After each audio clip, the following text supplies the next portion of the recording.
శ్రీ గురుభ్యో నమ. శ్రీ మహాగణాధిపతయ నమ. శ్రీ లక్ష్మీ గణపతి పరబ్రహ్మణే నమో నమ.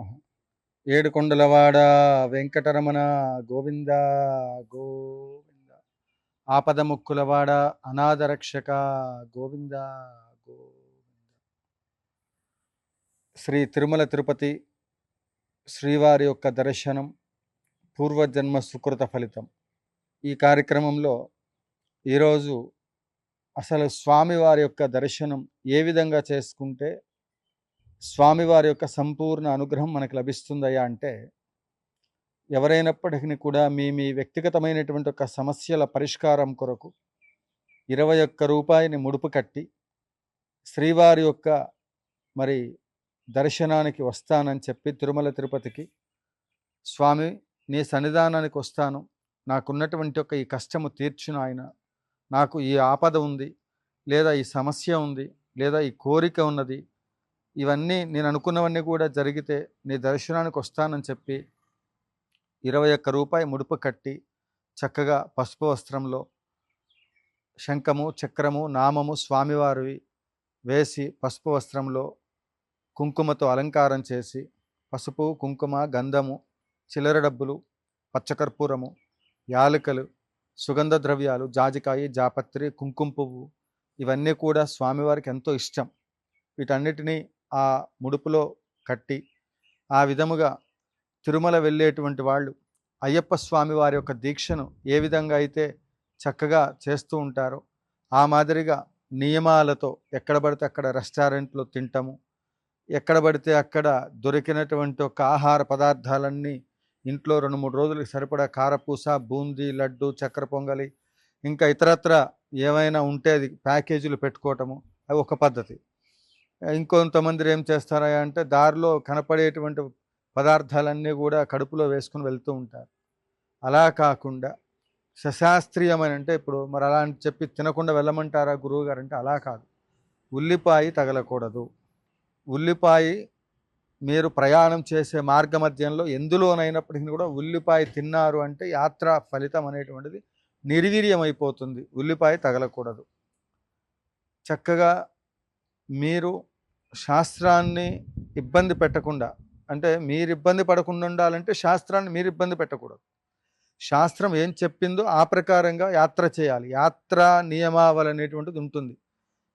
ఇల్లు మొత్తాన్ని కూడా శుచి చేసుకోవాలి, శుభ్రం చేసుకోవాలి, గోమయంతో దేవతా మందిరం దగ్గర శుభ్రం చేసుకోవాలి, అఖండ దీపం పెట్టాలి, గోవిందనామం చెప్పాలి, గోవిందనామం పెట్టి ఆ దీపారాధన దగ్గర ఇష్టమైనటువంటి ఒక స్వామివారికి మధుర పదార్థాలు నైవేద్యం పెట్టాలి. అప్పుడు యాత్ర ప్రారంభం చేయాలి.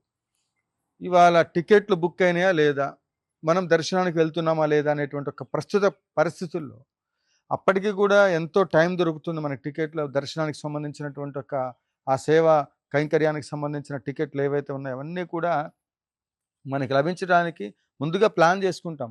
ఇవన్నీ కూడా సశాస్త్రీయంగా పాటించుకొని తద్వారా యాత్ర చేయటం ద్వారా మంచి ఫలితాలు వస్తాయి.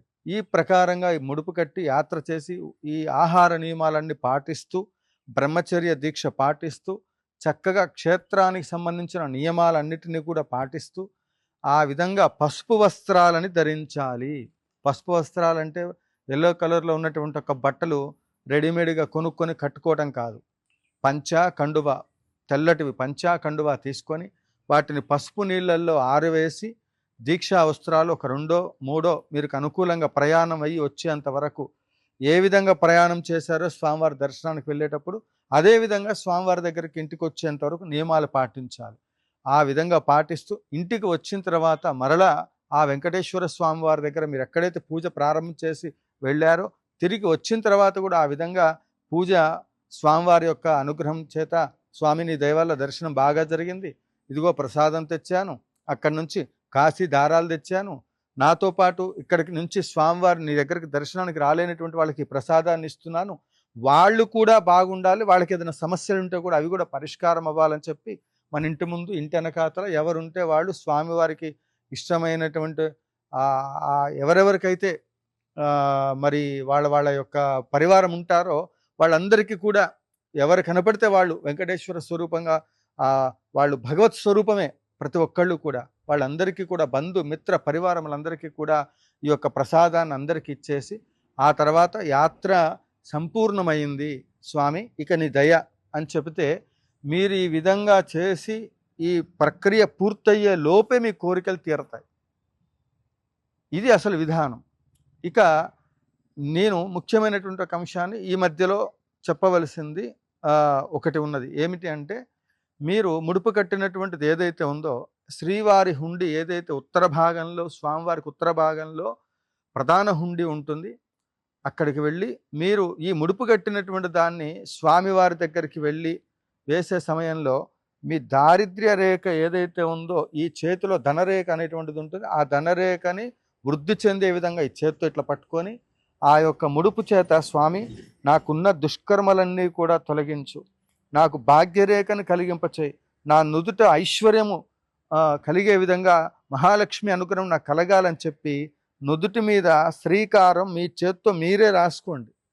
ఎవడో గురువు రావాలా, ఎవడో శక్తిపాతం చేయాలా, ఎవడో ఏదో చేయాలని మీరు మూఢ నమ్మకాలు ఏం పెట్టుకోకండి. మీ సమస్యని పరిష్కారం చేసుకునే శక్తి మీలోనే ఉంది. కాబట్టి అలాంటి శక్తి కలిగిన బీజాక్షరాలు ఉన్నాయి. మధ్య మాంసాలు తినేటువంటి వాళ్ళు కూడా శక్తిపాతం ఇస్తామని చెప్తున్నారు, యూజ్లెస్ ఫెలోస్ అని. వాళ్ళు జగద్గురువులుగా ఈ మధ్య పేర్లు పెట్టుకున్న ఒక్కొక్క తాట తీయాలి. మధ్య మాంసాలు తినేటువంటి వాడు జగద్గురువులా, పూజించడానికి సిగ్గుండక్కర్లే. మళ్ళీ జగద్గురువులు ఆదిశంకరాచార్యులు వారా, ఆయన పెట్టుకున్నాడంటారా? ఎవడన్నా జగద్గురువులని పేరు కనపడి వాడెక్కడన్నా ప్రకటించిన కనపడాలా? రాబోయే కాలంలో ఒక్కొక్కళ్ళ సంగతి చెప్తానే. మధ్య మాంసాలు తింటూ జగద్గురువులని పేరు పెట్టుకుంటారా? ప్రతి ఒక్కడికి ఉప్పు కారం తింటాడు. ఎవరి జీవితం వాడిది, ఒక్కొక్కడిది ఒక్కొక్క ప్రొఫెషనల్. అసలు ఈ ఆధ్యాత్మికమైన వ్యవస్థలో ప్రతివాడు గడ్డం పెంచుకోవడం, బొట్టు పెట్టుకోవడం, కవచకుండలాలు ఏదో పెట్టుకోవడం, ప్రతివాడు పండితుడే. ప్రతివాడు వచ్చి మాట్లాడుతూ ఉంటాడు. వాడికి ఏం తెలుసు? పోనీ తెలియకపోయినా తెలిసిందైనా ఇతరులకు ఇబ్బంది లేకుండా చెప్తున్నాడంటే వాడికి నలుగురు ఫాలోవర్స్ రాగానే వీడే పెద్ద సిద్ధాంతి. ఇట్లా మాట్లాడటం, నేను అమ్మవారి సన్నిధిలో ఏంటంటే, రాజశ్యామల అంటే జ్ఞానాన్ని బోధించాలి కనుక ఎంత ఆవేదన ఉంటే నేను ఇలా మాట్లాడుతున్నాను అనేది గుర్తుపెట్టుకోండి. ఆ విధంగా మీకు మీరే, ఎవడి దగ్గర శక్తి ఉందండి? శ్రీరామచంద్రమూర్తి వారికి తెలియదా? సీతమ్మ వారిని నేను ఒకటే అడుగుతున్నా. జ్యోతిష శాస్త్రం అనేటువంటిది ఒక అంగశాస్త్రము, దాని ద్వారా కొన్ని విషయాలు తెలుస్తాయి. క్షణం తర్వాత ఏం జరుగుతుందో కళ్ళు మూసుకుని ఎవడన్నా చెప్పమనండి, వాడికి మొత్తం ఎన్ని వేల కోట్ల రూపాయలు కావాలన్న ఇస్తాం.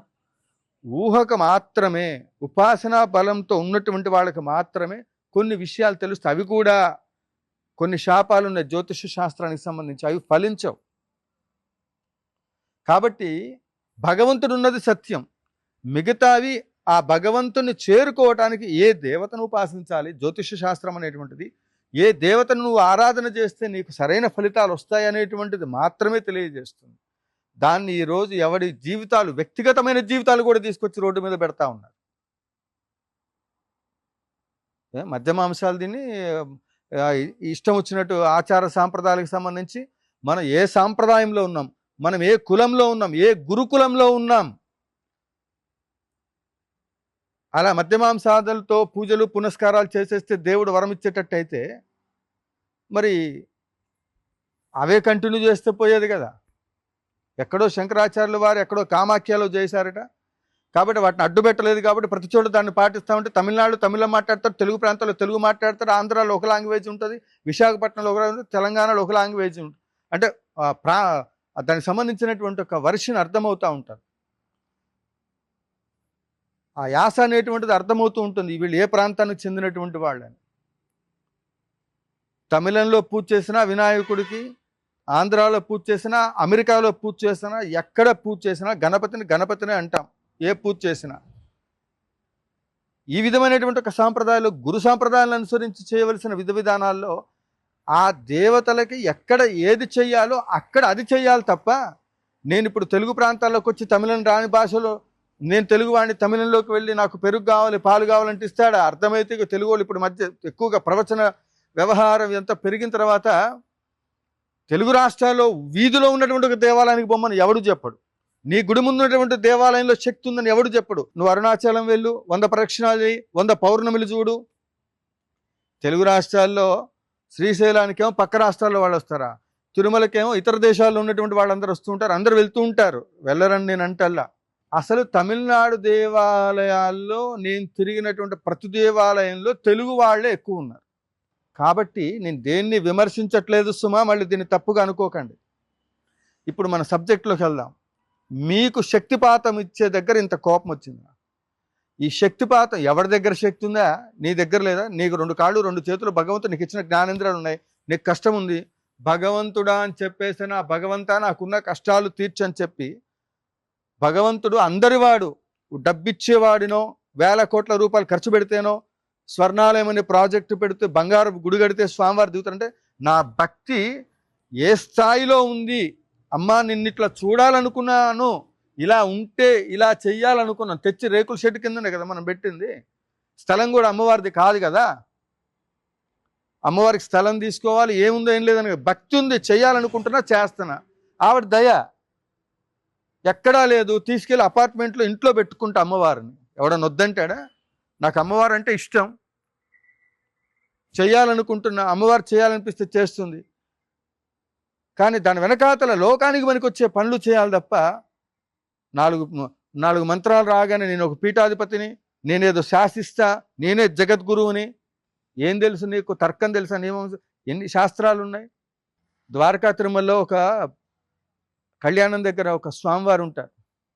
అసలు ఎట్లా అంటే కళ్యాణం టికెట్కి సంబంధించి ఒక్కసారి చూశారంటే గోత్రనామాది కింది నుంచి పై వరకు చూసి ఆ స్లిప్ పక్కన పెట్టేస్తారు.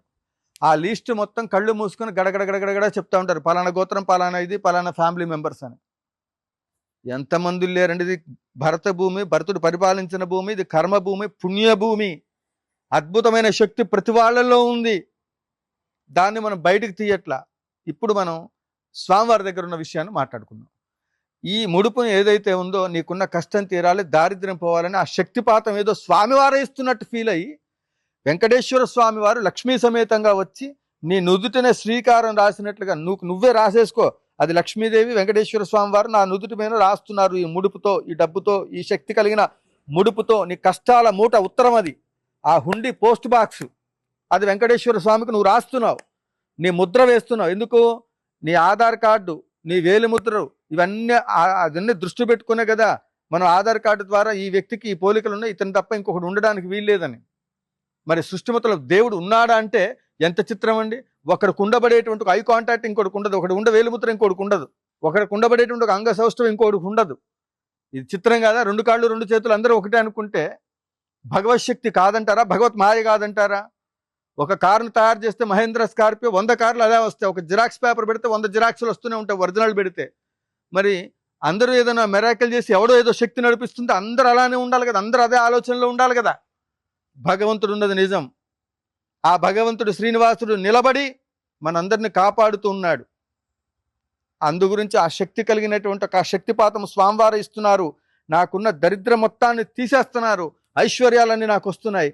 ఆ భాగ్యలక్ష్మి నమస్తే మహామాయే శ్రీపీఠేశ్వర పూజితే శంఖచక్ర గదాస్తే మహాలక్ష్మీర్ నమోస్తుతే అని చెప్పి ఆ అమ్మవారే శంఖము చక్రము గద ఇవన్నిటిని పట్టుకొని అష్టైశ్వర్యాలతో అష్టలక్ష్మి స్వరూపంతో నాకు భాగ్యరేఖని రాస్తుంది.